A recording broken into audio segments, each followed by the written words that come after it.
Vous êtes sur Radio J. C'était hier, 30 novembre, la journée de commémoration de l'expulsion et de l'exode des Juifs des pays arabes et d'Iran. Journée décrétée par l'État d'Israël depuis 1947.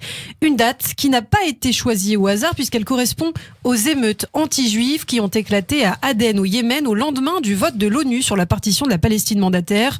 En effet, depuis cette date, au total, plus de 850 000 Juifs ont été contraints de quitter leur terre islamique, dont ils étaient pourtant originaires depuis des millénaires et dont l'entrée avait même précédé parfois et souvent la naissance de l'islam.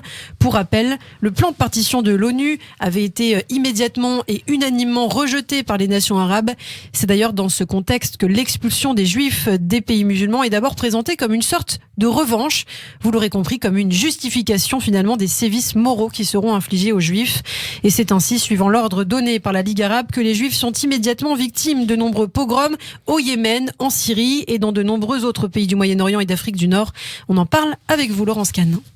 Et oui, au XXe siècle, avec la montée du nationalisme arabe et en raison du conflit qui secoue la terre d'Israël, les Juifs des pays arabes sont victimes de violations massives de leurs droits, que ce soit au Yémen, en Syrie, dans l'Est du Moyen-Orient et d'Afrique du Nord. Ce sont des exodes massifs de Juifs qui vont se produire. Au Maroc, par exemple, le nombre de Juifs passe en 1948 de 286 000 à seulement 50 000 en 1968. Même son de cloche en Algérie. En 1948, il y avait 130 000 Juifs contre 1 500 en 1968 également. Enfin, évoquons le cas de l'Égypte.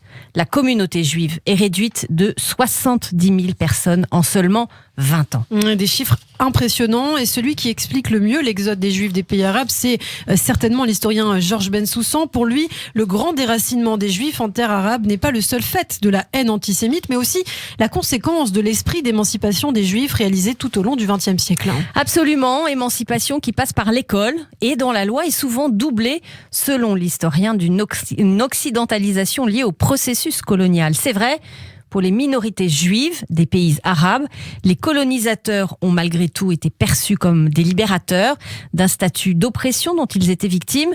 Pour rappel, et pendant très longtemps, les Juifs étaient soumis au droit musulman, droit qui établissait alors l'infériorité du Juif dans la société arabe. Oui, dans le système économique du monde arabe, le Juif était en effet considéré comme un dhimmi. Il devait notamment à l'époque payer un impôt particulier à la société.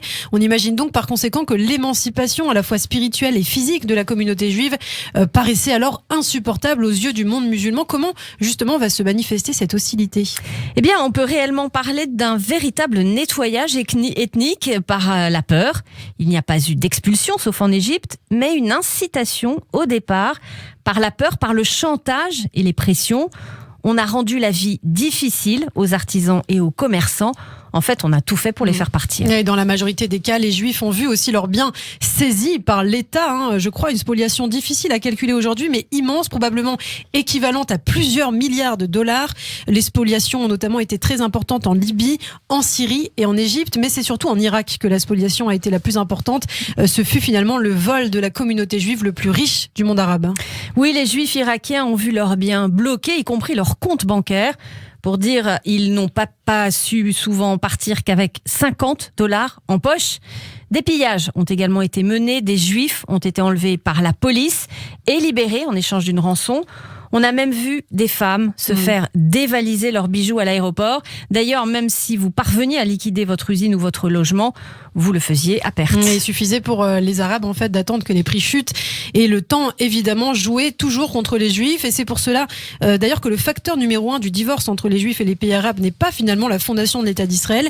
Cet événement n'est qu'un accélérateur de l'histoire puisque quasiment partout les sociétés arabes avaient bien avant 1947 créé un climat de peur autour des communautés juives. D'ailleurs pour Georges Bensoussan, je le cite, la lune de miel entre Juifs et musulmans en pays arabes est un mythe inventé au 19e siècle. Alors on le sait, dans cet exode massif, les 3/4 des Juifs vont s'installer en Israël avec des diversités en fonction des pays, Laurence. Oui, les Juifs de Tunisie, par exemple, se répartissent de manière égale entre Israël et la France.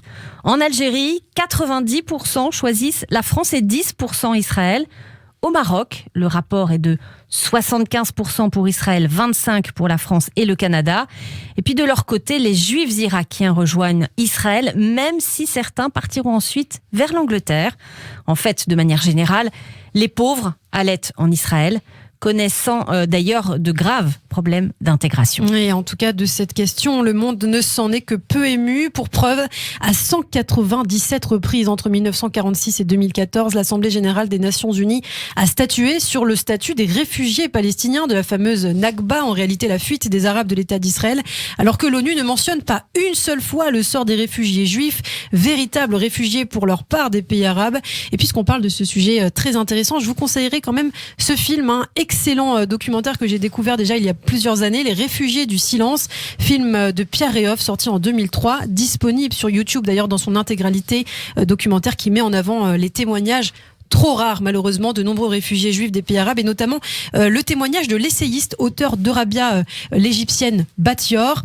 Et puis autre élément de documentation, c'est aussi cet excellent livre très bien documenté de Paul Fenton et David Littman intitulé L'exil au Maghreb, la condition juive sous l'islam de 1148 à 1912. Voilà donc pour cet événement très intéressant, le 30 novembre, la journée de commémoration de l'expulsion et de l'exode des juifs des pays arabes et d'Iran.